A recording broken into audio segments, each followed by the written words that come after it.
For removing the motor, first for easy access, remove for turn signals.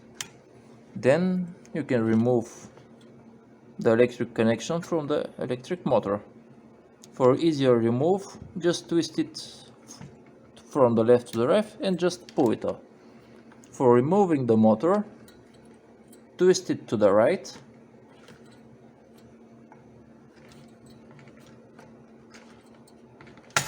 The motor is relieved. Then twist it. You can see the headlight inserts move freely. Pull it towards. Turn the upper part of the motor to the left and in this part to the right, so we can remove the motor bolt from the channel. It's removed and easy.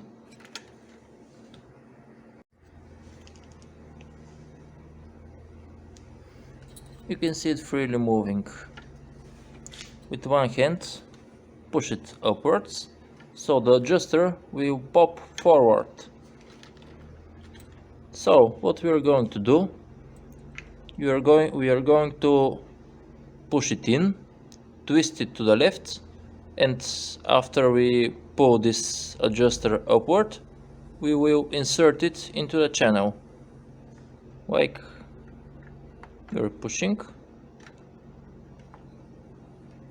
You can see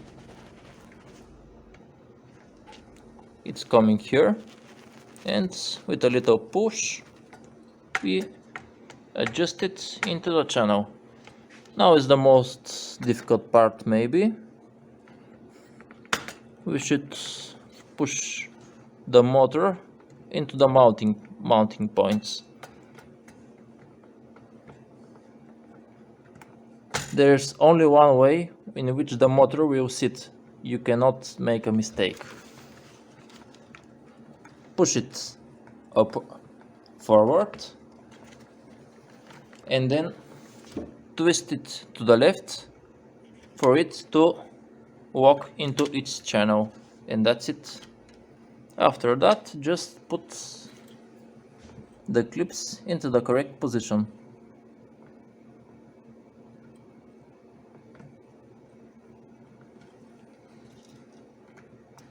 And that's it.